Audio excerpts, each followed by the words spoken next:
million times. I done got hit in the head with a lemon on stage before. No, you were up there rapping and got hit in the head with a Actually, in fucking Austin, lemon? Texas, I was playing. It was my fault. I will say it was my fault. Subscribe to the podcast, KFC Radio on YouTube. Bang. Good to go. All right. We're going to roll right into it. We got Danny Brown in the building, live on KFC Radio. How you feeling, man? Good? Feel great. Great. Happy to be in New York. Haven't been here since COVID, so it's good to be back. Where's home? I live in Austin, Texas now, but I'm originally from Detroit. Okay. Detroit, Austin. And you like New York? Yeah, I love New York. Yeah. I mean, you know. It's a little skeptical. It's a little, you know, some rough living conditions sometimes. Yeah. It could get a little rough out I there. mean, I feel like Detroit and New York both have their, you know. Yeah. New York is uncomfortable. Yeah? More so than Detroit? Yeah. Because I've never been to Detroit, and I feel like Detroit has like a, you know, reputation. I know things got hard when, you know, industry out there changed and whatnot, but you think it's more uncomfortable in New York than Detroit? Yes. Really? It's just, you know, the hustle and bustle of living in the city, you know. Bro, it never Detroit stops. is still the Midwest. It's still like low key and chill. We still got, you know, it ain't that, this out here is really. It never stops. I mean, I love it because that's what make you hustle. That's what you True. know. But also sometimes I feel like some of the people who hustle in New York, it's like, dude, you're not that important. You know what I mean? It's like you're hustling for like your everyday 9-to-5 desk job. Who cares, man? Yeah, exactly. Just be like everybody else, dude. Exactly. I feel like you're on your hustle, man. You do it all, man. I try. I'm trying my best. Having a lot of fun. What do you think is like your main focus? I mean, music Comedies, will always be my main your focus. main thing, yeah. But I wouldn't even say, I would just say being funny in general. I wouldn't even think about being. So what's funny, I think that rap and comedy Go hand in hand. are very, very similar. Like I saw when T.I. started to do some stand-up comedy earlier like last year, and you see a couple people do like roasts and shit like that, and it's usually like former rappers trying to dabble in comedy. You don't really see many comedians try to do rap. It doesn't really, you know, it's like only a one-way street. But I think the two art forms it's are so similar. The process of writing it, you know, where me, I know most of mine, the way I wrote raps came from a point of stand-up comedy, because it's pretty much just set up punchline. Right. Set up punchline. And you got to be funny. Like, yeah, you know, and you got to be funny. The best rap has punchlines that make you go like, That make you oh laugh. shit, Exactly. you know, it's like the wordplay or whatever. So you got to be like smart and great vocab and a great understanding of it. It takes a lot to be a good rapper. I would say that, man, because you have one thing off and it just messes everything up. Yeah. You know, so like you gotta have a good voice, you gotta have good flow, you gotta have cadence, you gotta have, you know. I think that it more so a couple decades ago. Yeah. Right? Yeah. Like I mean, because now it's all social media driven now. You get what I'm saying? So back then we didn't even know how people looked sometimes with some rappers. We had to wait one time a month to get a Source magazine or something like that to find out what's going on. Now everything is getting consumed so fast, you know? It's just almost like some fly-by-night stuff right now. I mean, that's still cool though, because, you know, rap has always been like a young man game kind of, so it feels good to Isn't see it the weird kids. to watch it though? Like it's still relatively like a new form of music in the sense of, you know, it's the first time that we're watching guys like Jay-Z and Dr. Dre and them get old, you know? Yeah. And they're 100 millionaires, if not billionaires. I mean, this is the first time we're getting 50-year-old rappers. Right. And know? because it's either, you know, newest or unfortunately they growing into guys it, get, you know, cut down early, don't have the chance to live long. But it's funny to watch, you know, it's a young man's game. But there's some old guys doing it now. It's like you're going to be rapping about your grandkids and shit. I know, it's hilarious. Like the fact that like Jay-Z within a decade, I'm not sure how old his kids are, he'll be a grandfather relatively soon. I mean, there just hasn't been, you know, many like grandfather rappers. It's gonna be funny to watch it all unfold. I mean, he's aging gracefully, I will say. I mean when you got that much money. When it comes to music, you know. Yeah, like him and like E40 and like all those guys I grew up listening. Even Nas, he's still going hard right now. Yeah. You know? So and I think it's a hard genre to age in, because a lot of it is, you know, it's either chicks or parties or fucking drugs and guns or whatever your persona might be. It doesn't really jive well when you're like, you know, 52 or whatever, right? Rapping about cutting the grass and doing daily homework, you know, going to the Home Depot and stuff like that. But I think that's where it can be cool, is like, you know, you can I think the best in the game can make shit like that sound. I mean, because as the same thing we said with that, the rapper is getting older, the fan is getting older too, and you got some 40-year-olds that don't want to listen to a 16-year-old auto-tune rapper. Right? Oh man, dude, I'm 37 and I feel like I'm 107 when it comes to rap. It's like I hate it. I hate it so much.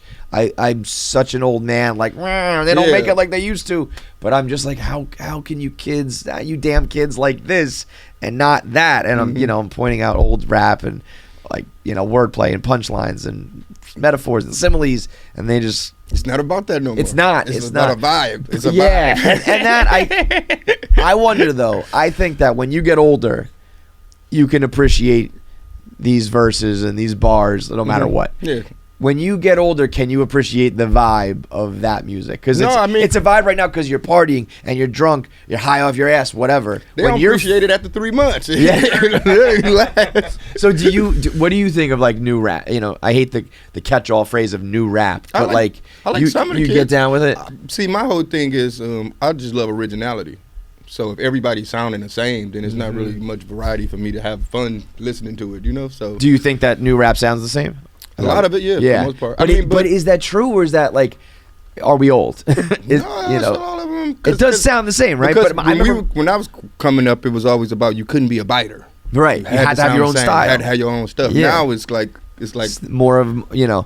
But I remember my parents being like, all that rap sounds the same to me. Mm-hmm. So I'm like, am I just the old person now? I was kind of lucky I had a young dad, so he bought me Wu-Tang. He put me up on Wu-Tang and Nas and stuff like that, so I was lucky. Man, my parents did not. I'm sure you can tell why with the difference, but it was funny growing up being like I had an older brother, 4 years older, so he was like a little bit more of an appropriate age to be listening to it. Mm-hmm. But I was like 7 years old listening to like fucking The Chronic, you know what I mean? Yeah. It was like not knowing what a single word was or what they're even talking about, but I knew I kind of liked it, I will say everybody gets a chance now, because like back then, we didn't have all this type of software that we can make music out of. Do it all on yourself. Yeah, we can just, you had to go pay $100 an hour going to a studio. Yeah. Trying to, And I'll have a label put it out for you and distribute now it. You can just do everything in your kitchen if you wanted to. Right, just, right. Mixing records and so. Same thing with comedy too, though, right? Like you used to need,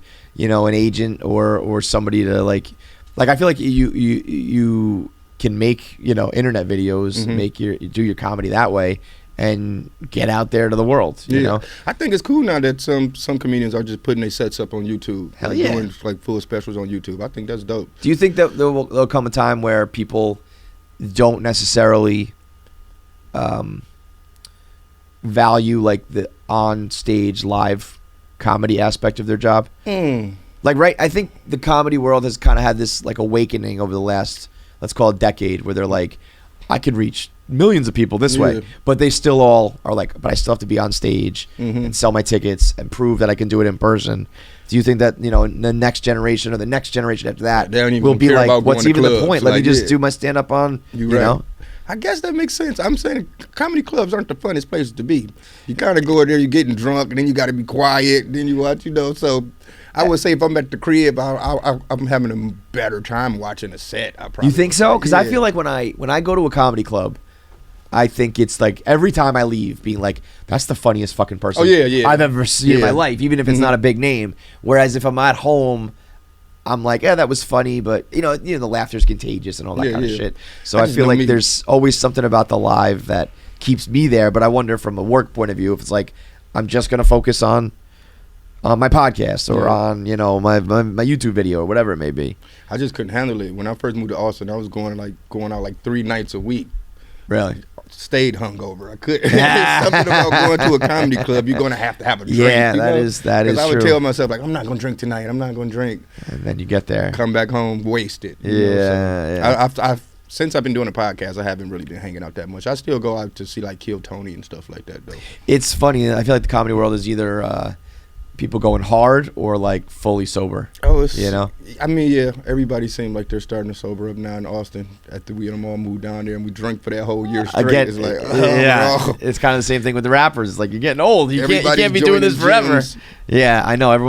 I don't like this movement of everybody being like hot and in shape in comedy. Yeah, because Instagram It's everybody bullshit. got muscles like, now. I like my rappers, I like my comics, like relatable. Like, you know, oh, you look like me. You know, I don't like all the comics now. Everybody just getting extra swagged up now. Like comedians always, you know, just wasn't about fashion. No, or like, right? Everybody's got the hottest gear, the newest shit. Yeah, I don't like that. No, and it's from a purely selfish point of view and a hater point of view. Mm-hmm. Like, I want you to still like have that, you know, same fucking white T-shirt or whatever. Yeah, like you're, I mean, comedians are supposed to look nasty, kind of. Yeah. They're not supposed to be. I do think you're the people who can be like dress super dope and look like cool and still be funny are like the funniest people like out there. Like you know? when Eddie Murphy was rocking the leather. Yeah. You know what I'm saying? The raw Yeah. stuff. See, that was, you know, I mean, when you do a big special, you should pull out. You pull out the stops. Yeah, you got to go hard for your special. But yeah. I just don't want to be hanging around and seeing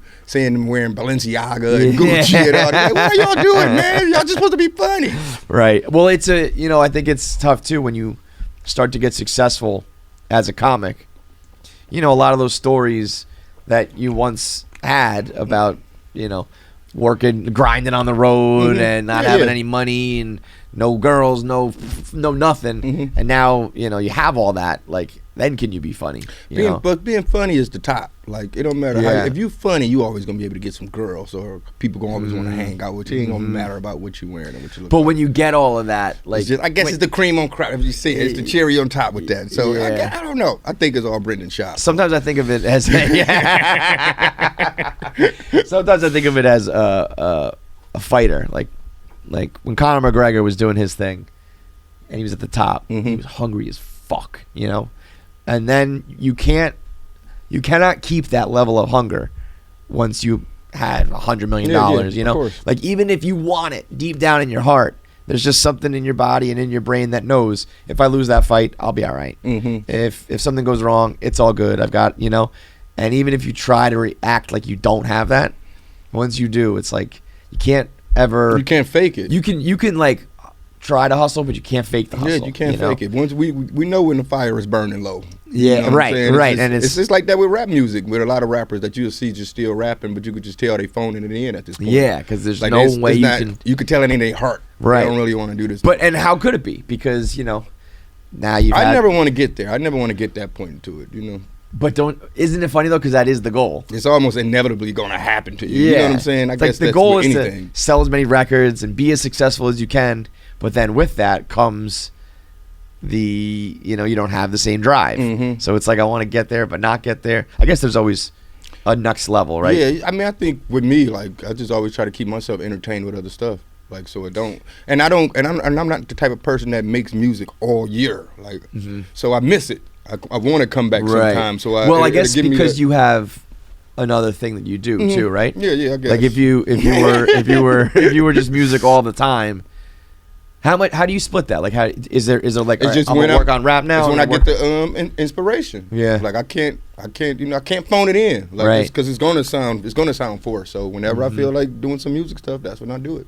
So the most part I still try to keep like I like try to make beats, you know, just keep doing something musically just to keep my sword sharp. Right. But for the most part, I'm not sitting there trying to make a song a day or. But is comedy consistent? You're always doing that, or same sort of thing? I mean, I'm doing a podcast every week, so right. So it's kind of like. But I think like the same. I'm the way I used to be. You know how it is when you write comedy or when you write songs in general. You might come up with a line, and you're like, when you're in bed, you're like, I gotta go write this line down. If I don't write this line down, iPhone notes, man. You gotta put it in there. You in the shower, like, that's a line. It's so it's always the most inconvenient spot, right? And it always used to come to me with rap music, like rap lines. And now it don't really come that much. It's always some comedy shit that's coming to me now. So it's like your brain I'm constantly writing and figuring out. But I still don't really just understand how to, I guess sequence a set.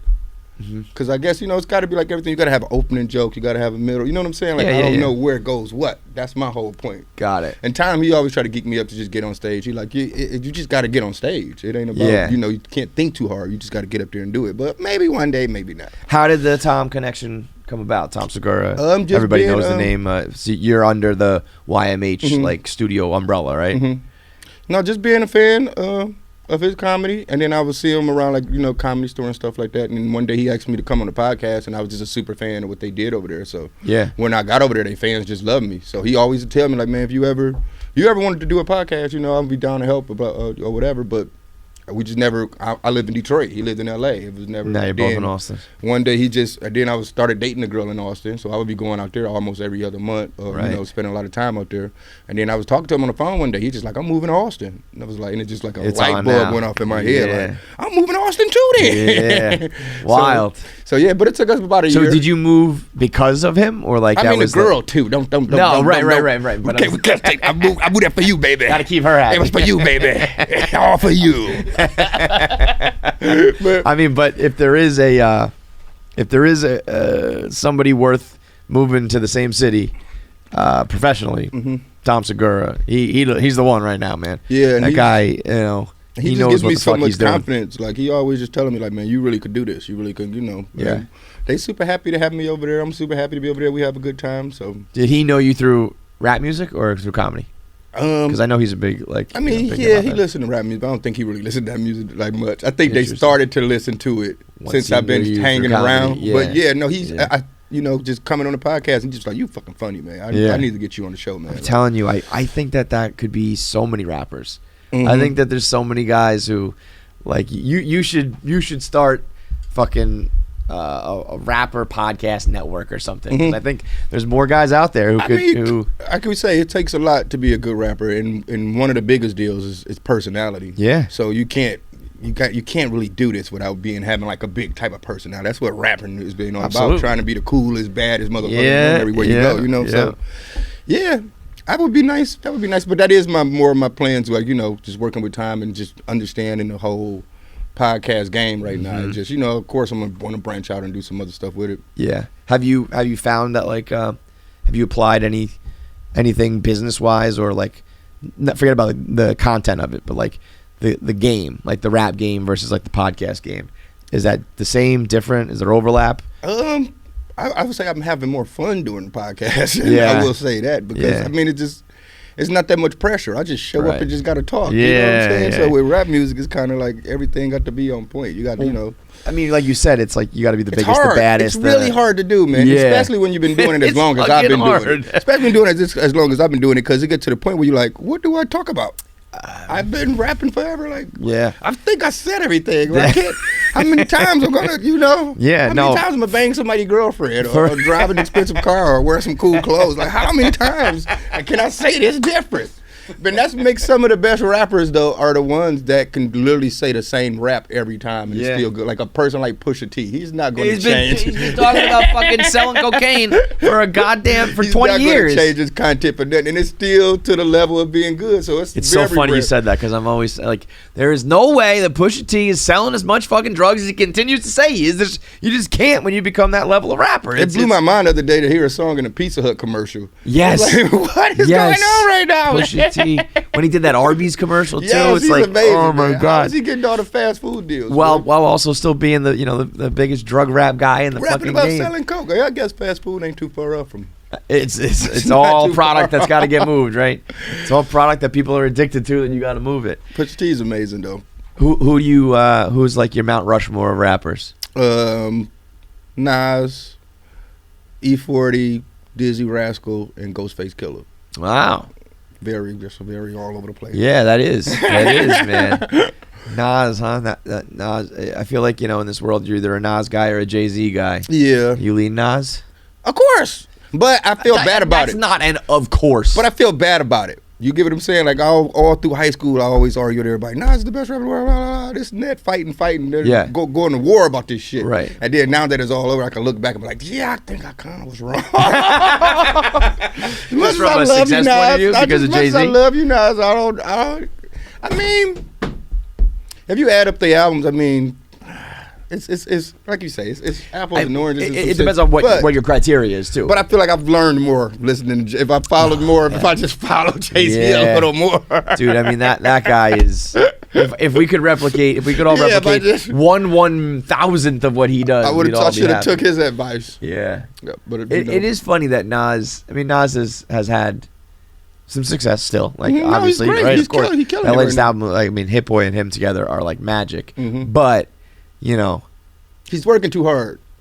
I think Jay has done a really good job too. See, Jay-Z only rap one time a year. So, that's what I mean, though. It's like, but every time he do it, it's like the world stops. It's a big deal. It's like everybody have to stop and go listen to it, and so it is a big deal. The fact that Jay-Z doesn't even have forget about one album a year, forget about even one song per year. He has like one verse. Like he's featured on some shit, and everybody goes and they put that song on and they fast forward to his part and they want to hear his verse, and he delivers every fucking time. But during his peak, he worked a lot. He was dropping albums every year, every year, man. Always working and being in the public eye. So he like I say, and now is the type of person he'll sit back 2 years. Yeah, he'll give it some time. But then he'll come back strong. Every time he came back strong. So when those two were battling, you were like staunchly for Nas? I when it first went down, I didn't know how this was going to play out. I was worried for Nas at first. Like, isn't that funny how you get like, you're such a fan that you're like, I was really worried. Feel like oh yeah, man, yeah. like I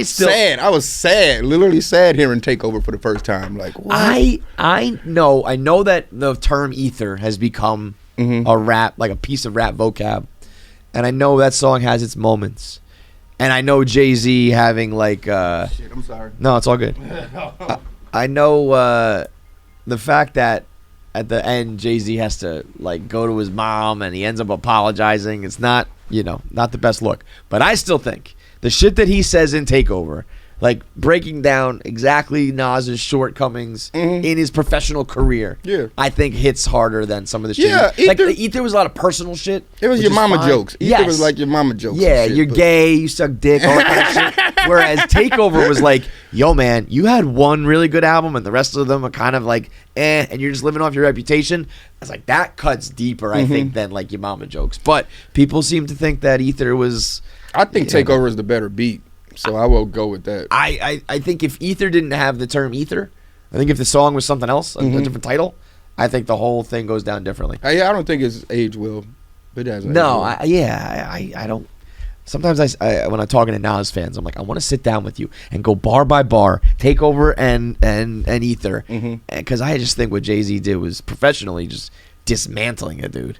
But he came back. I mean, when Ether came out, though, it was like the world stopped. I was so happy. I was like, he did it. As a Nas fan, he did it. It's like winning a championship as a sports fan. It's like I knew he had it in him. I knew he had it in him. Did you see, like recently, I think it was like, maybe like 6 months ago, they uncovered footage of the Summer Jam. Oh, when you had you put them up on the board. Yeah. Because I'd always heard it, but I never seen it. That was a bit bizarre. I don't know what was going on with that. That was, I don't know where that footage was for so long, but to see it. Thank God that didn't happen, because I don't know where we'd be at right now if that actually happened. Right? That would have been a little too crazy. That's too much. Sometimes you just need your friends to tell you. Sometimes you just need friends, man, to be like, you know what, man, you're going too far. You're going a little too far. Just dial it back. I mean, the rap game, obviously can go way too far. I even think about like with Pusha T and Drake. It's like, man, you're like, all right, you won your rap battle, but now this kid, it changes. I mean, it's crazy. I know. Like, but there's no holds barred in this game. It's real life. I mean, people careers. I feel like people when you going through something like if you're battling, your career is on the line. Yeah, like, you got to say whatever you got to say. It's your livelihood. You might not be able to make no more money after this, so you gotta. I mean, you're fighting for your life right now. Yeah, I think that's where comedy and rap maybe. Yeah, you could do like a roast if you're battle or something like that. If you're a big battle rap fan, you will see all the comedy. That's who really I would say is more the comedians in the rap world is the battle rap. Because it's like I said, it's the same thing kind of, and you gotta. Even with comedy, you gotta know how to project yourself and talk, and everything gotta be clear. When you rapping on a beat, it's kind of like you can hide behind the music kind of sometimes. But just being on stage with a mic and everybody gotta shut up and listen to what you gotta just say. That's scary. Pressure, that's scary to me. You know what I'm saying? I mean, you drop like a punchline. Like, what do you think's worse? You're on stage and you drop a punchline as a comic that falls flat, or in like a rap battle. Probably more so as a comic. You think so? Because even as a rapper, it's still flow, it's rhythm. It's still, you can just keep it moving. You're just jazzing. You grooving. Well, When that shit hit flat in comedy, it's like you can hear a pin drop. Everybody just looking like, all right, let me try another one. That's the part that scares me, man. Yeah, just hear the whole room nut. Oh man, then you got to get yourself out this hole. Because I've seen people die slow deaths where you could just look at their face and be like, oh man, you're going through it. Like I can just see you just malfunctioning inside or something. I'm like, I would run. I would fucking drop the mic and get out of there, dude. I did a set with Hannibal one time. He took me out, and I only had to play 5 minutes, I think.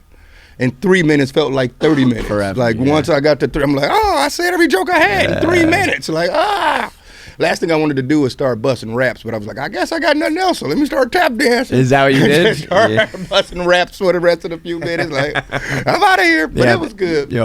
Time is a very funny thing. It made me respect it a lot more because you just think like, just writing jokes, but it's a lot. And you got to have the right pacing and the right timing and all that shit. And timing, I feel like it's something you can't learn almost. It's almost something that's a part of you. And then it's all about how your voice sounds, or it's a lot. It's crazy. So what do you think is the easier?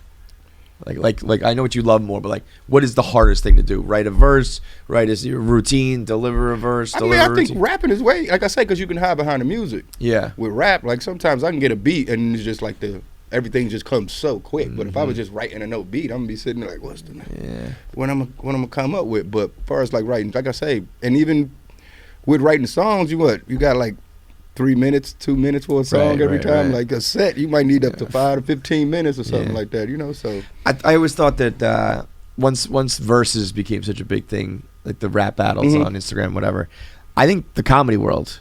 Oh, I would love to see that. Right? Like they did a basketball versus. Remember that? No, and I thought that was amazing. It was who was it? They did a basketball versus, but they were just playing highlights against highlights. How did I miss this? I think it was Tracy McGrady. It was Tracy McGrady against somebody. They did it during the All-Star game. Amazing. I think it might have been Allen Iverson. It might have been Iverson versus McGrady. And they just were showing you who had the best highlights. He's like, check out this time when I crossed him in 94. Yes, dude, that is. I think you do the same thing for comedy, where it's like I think you also could, you roast each other or whatever, but you also play like your best jokes, your biggest hits, your moment, the time you sold out this club or arena or whatever. The basketball versus, it was amazing. It was unbelievable. Whoever came up with that was a great idea. But I think a comedy versus something will eventually happen. It'll get a little too personal. What's up? It's the good part. That's what I want to see. You can't when someone crosses the line. Somebody go cross the line for the win. Like you know what? I gotta go ether now. Have you? So Tom brought you into the YMH world. Are you? Have you done any of their the live shows? Yeah. When they do the heavy segments and all that. The gross. Oh my god. Yeah. What was the worst of your heavy segment? And I've seen she stuck a stiletto through his dickhead. He's been talking about that one. I think that was the one. I'm like, you know what? She just steps on it. It's right through the hole, through the pee hole. Oh, it goes in the hole. Yes. Oh, I thought she stepped on it this way. Heel. She steps on it that way. He's laying like on a thing, and it's like a wooden situation. He Holding got it up, hole, and he got a hole, and his dick is just through the hole, and she just stepping on his, and his blood is just squirting everywhere. That's the point. He's moaning in complete ecstasy. He loves it. Loves it. I'm like, you know what? That's cool. You know what? That's cool. Yeah, that's cool. That sort of shit makes me realize more. And then they always got some shit stuff too. That's when that is people eating shit and all that. It's really like Faces of Death. The funny part of it, because the last one we did, I did a song in it, I did a shot of video and put my music in it. So all my friends back home, they was like, they wanted to watch it, but they didn't know they was getting themselves into. Wait. What did you do? You had a music video. Yeah, I did a music video on the live. That's hilarious. Oh my so all my friends ordering it, everybody ordering, not really knowing what they getting watching, Danny? They was pissed. You got me watching Faces of Death right now. What is this? See, I grew up on like that. That's that part of the internet. Rodden.com. Yes, Rodden.com, Faces of Death. I call it Internet 1.0 when there was no rules and you could watch people die and fuck and animals and whatever, you know. But, I think you also kind of age out of that. Like when I was a little kid, I was like, I can watch all this, no problem. Now I watch some of that stuff, I'm like, oh my god! I get sick. I have bad dreams. My head hurts. I be having nightmares. Yeah, man. Certain stuff and then, I can't consume. And you know who doesn't have a problem with it? Is Tom motherfucking Segura. He love that shit. He Loves it. I've dude. never seen like when he sees Revels someone in it. when he sees someone's in pain, like the look of joy on his face, just Something seeing is someone wrong getting with hurt. that dude, like, bro. He is. You know what? He said he reached like his breaking point though. He found the cartel videos. Did he talk to you about that? Mm-mm. He said he found some videos of a drug cartel where they were skinning someone alive, like pulling their skin off. And he said that was where he was like, all right, I'm done. Yeah, man. I mean, Bert I'm was pretty funny. Bert was sure- like, why? What is wrong with you? Why do you like this shit? Because that's the community he's a part of, man. It's a sick he one, can't dude. even get away from it if he wanted to. So I can imagine some of the stuff that they don't show. Right. I You mean, know? yeah. I mean, So, there's stuff that's not I making feel the cut. sorry. I feel sorry for the guys that got to go through and watch all the I know, videos and go I through know, that, man. right?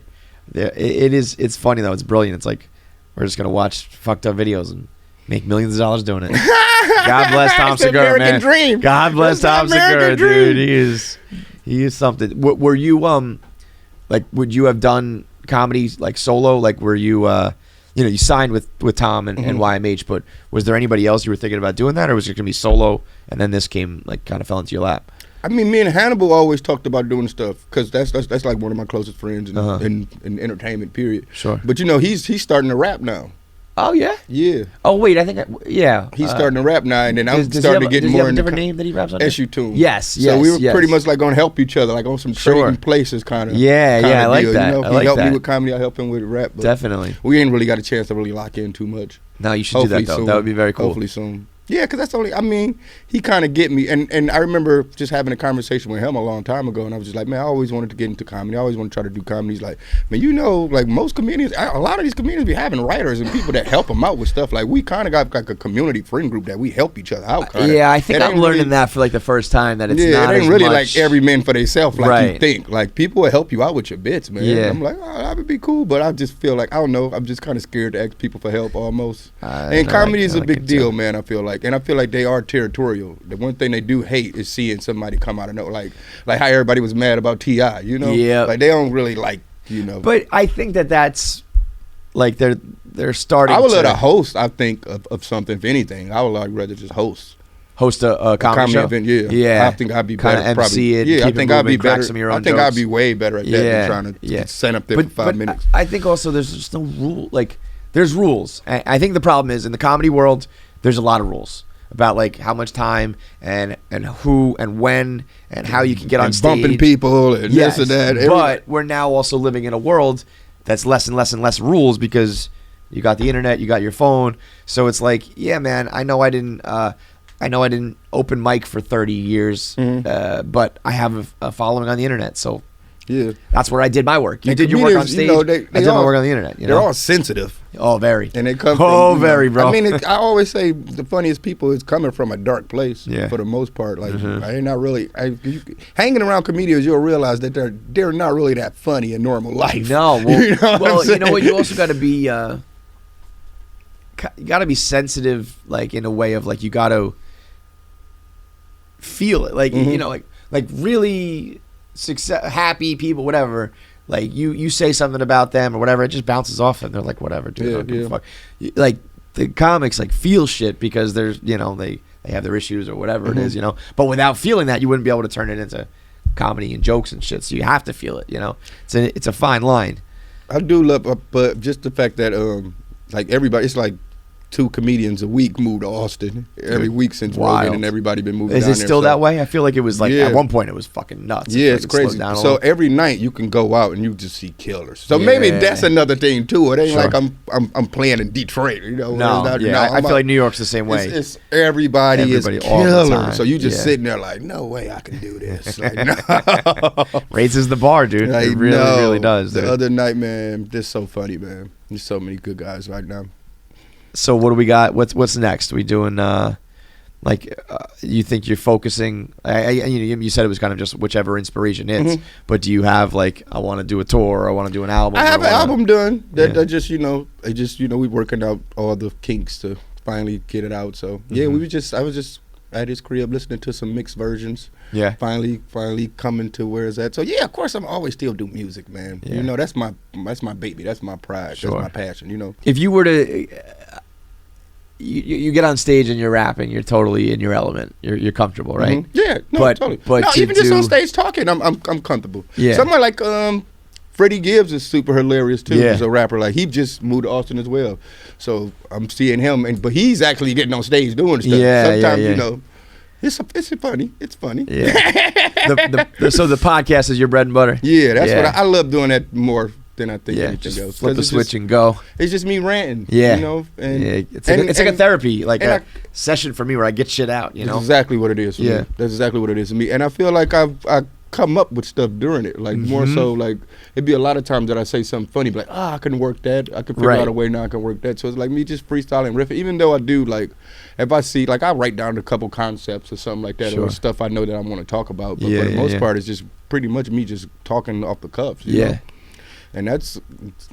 I don't know, man. Tom, like I say, he always tried to tell me, like, man, just get on stage. Yeah, dude. I mean, it's once you know that you're naturally funny, and you got someone like Tom Segura telling you that, the rest is, you know, it's just about figuring out the logistics of it. But it's. But you're gonna have to die. That's the and my whole thing is like I died enough during my music career, man. Like starting up, coming to the beginning. It is hard to start over again. And then you gotta go back through that. Like, why would I put myself through that horror? I've already bombed a million times. I got hit in the head with a lemon on stage before. No, you were up there rapping and got hit in the head with a fucking Austin, lemon? Texas. I was playing. It was my fault. I will say it was my fault. Why? Did you say someone throw a fucking lemon at me? No, I was playing Fader Fort. I was actually playing Fader Fort at South by Southwest. And this is at the time where 2 Chainz is on fire. Okay. Like, he's like the hottest rapper in the world right now. But with Fader, if you're on the cover, who's ever on the cover of that month when they're doing that show, that's who usually headlines the show. Sure. So I was on the cover. By default, anyway. I was on the cover by default. So I'm on the cover, and they are coming to me, asking me like, "You sure you want to play after 2 Chainz? Like, you sure you don't want to? I think you might want to just go ahead and get out there." But I'm feeling myself now. I'm so happy. I got this. I got this. No. 2 Chainz goes out there and destroys it, like literally. So by the time it was nothing, I was already fighting a losing battle. So you get up there after, and they hate my guts, and they hate me. Yo, that's got to be, you know, bombing in any. You know, art form is a nightmare. But you're like you said in rap, where you're supposed to be cool and it's loud and everything's bumping, and they're just giving you nothing. The best thing you can do is just ignore it and just act like sometimes with me, like I'm not like a person that sits around and listen to my music a lot, you know. I made it, so I don't listen to. So sometimes when I am on stage, and I'll be like, "Oh, this the shit, this right here. This shit kind of bangs." And then I get into it like, I am good at this. This is fire. This fire. Y'all tripping right now. And you just gotta zone out and be like, you know, because I feel like it's all just a transfer of energy anyway. If you on stage and you having fun and the crowd can genuinely tell that you're up there having a great time, they can't do nothing but have a great time as well. Right. So I just feel like you just transfer that energy. If you up there looking like you dying a slow death, dude, I think you know you hit the nail on the head with the idea of hosting. Like that to me is. I mean, you probably could do your own. I just have so much. The thing is, I just have so much respect. For just the whole art form. You know? Right. I do the same thing with like we do a live podcast, and it's like it's different than having your routine that you work out and on the road and all that shit. So I don't ever want to like make it look like I'm a poser. I'm not trying to bite anybody's style, but and you know that's how rap music is too. Like if you know you just hang out with your best friend, you never heard him rap ever. Tomorrow you just like, you know what? I think I'm gonna be a rapper. You're like, what are you doing? Yeah, what are you talking no about? Fucking way. Yeah, you can't just do it. You can't just decide you want to be a rapper. It's almost like you was born. No, that's a great point. I rapped for the first time and it was like kindergarten. Yeah, you know it just is in you. Yeah, so young. Yeah, so it just I mean, to me, I think you got to start. You got to be able to bomb for like 10 or 15 years. And that's what I'm saying. And so if I were to start now, I'd be fucking 60 by the time that I could, I'm just saying, I don't want to go through that emotional stress, all that trauma that it would bring. Because you know how that is when you want to do something so bad, and sometimes you're not really getting the you're not really getting back from what you're putting in it, kind of. Yeah. And I think that would be that way. And then you go, am I good? Then you start questioning yourself and second guessing yourself. And everybody does it, like, am I really that good? And I don't want to do. So like I say, I would love to host like comedy events and just, I'm hanging out with killers every day, man. Like I'm nowhere I'm on y'all level, but they all say I'm funny, man. So and again, you get the seal of approval from someone like Tom. You know, the podcast is funny enough to get the attention of a guy like that. You might be, you might be on that level. You just haven't, gotten there yet. Yeah. But like I even like or even more so like doing something like a sketch comedy situation. I think that would probably be better off for me too than just because I feel like I swear that's the most intimate shit you can do is just be on stage with a mic and can't nobody in a dark room, everybody quiet, and they. What you got for me? Yeah. You get what I'm saying? They looking at you like, what's up? Shit is not easy, It's dude. not easy. Not easy. I commend anybody who can do it, dude. So especially like playing. So I would say I wouldn't want to start. If I do, I'm gonna have to like take it back and be going to like the open mics with the beginners and everybody else. Right. I'm not just by the. But that's what's tough. Like I've always found when you have an audience already. It's even worse. People know you, yes, so like, it's even worse. You can't go do like a little open mic. They'd be like, "Yo, that's Danny Brown. What the fuck are you doing in front of like 10 people?" Or like, "Oh, I thought you were, this big successful rapper. You fucking bomb in front of me." Yes, it's I know easier to bomb when you're anonymous. I know. And once but at the same time, and then your set's gonna be everybody like, "Oh, he's doing it." It's like, exactly. You're right. You can't practice then. You can't even. No, there's no way to do it. It's 0 or 100. It's one or the other. You can't learn on a job. No, there's none of that. That's scary, man. Yeah. That's scary. But at the same time, anybody who can like write and rap the way you can probably also can do other art forms. So I mean, like we said, rap is, we know that shit's not gonna last forever. So you're gonna have to start thinking about doing something else eventually. So I mean, I feel like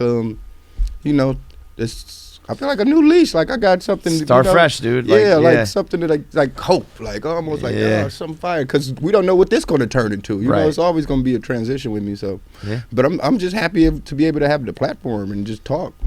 Amen, brother. It's one of the easiest gigs. Like it's hard at times, but it's also like I can just talk into this for a little while. Yeah, I mean, you got to make people care. Like it. You got to make people care. That's the main thing. And it is like it's a grind. You can't miss. And right now it's almost like but podcasts are like exploding. Like everybody has a podcast right now. And it's almost like there's some crazy stat that it's like there's like 100,000 podcasts out there, but like 99,000 of them don't make it past like episode 2. Like so many people start them, but not many people can keep going and garner an audience and never miss and grind it out.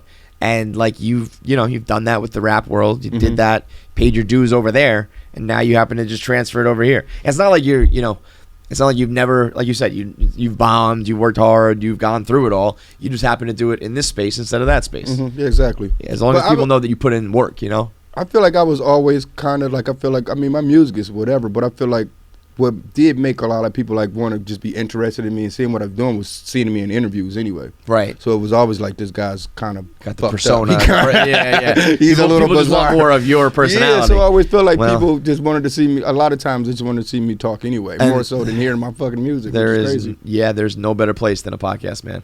Because when you're filling up hours just talking, the shit that comes out of your mouth, I know, the stories you end up telling, I know, stuff that you would never say to anybody else in another setting, but it's like you said, it has become a form of therapy for me. Yeah, because all I do is really talk about what's going on in my life. Me too, man. Most of the time it's me talking about how I'm getting on my girl nerves and she cussing me out. I'm in the doghouse. Sometimes I'm like, I don't even know why you guys like this, but okay, I'll just keep fucking doing it. So as long as it works, man. Yeah. Tell the people where to find it. Huh? Tell the people, everything you're doing. YMH Studios. Y'all can check out the podcast, The Danny Brown Show. I'm about like 20 episodes deep. Actually, I got a new one coming out tomorrow. So every episode coming out tomorrow. Every Tuesday. Every Tuesday? Every Tuesdays at 7 a.m. They drop. So yeah, we doing that at YMH. And I got a new album coming soon called Quaranta. That should be whenever we can figure it out. Awesome, but it should be coming soon, man. So, but yeah, man, I can't wait. I'm excited to see where everything goes, Good shit, man. Really appreciate it, dude. Thank you, man. Thank you for having me, man. It's absolutely. Make sure you subscribe to KFC Radio on YouTube to get all the video content. Subscribe, comment, like, and make sure you turn on the bell notifications so you know whenever new video content drops. I want to say something, but the video has to be faster. That's it.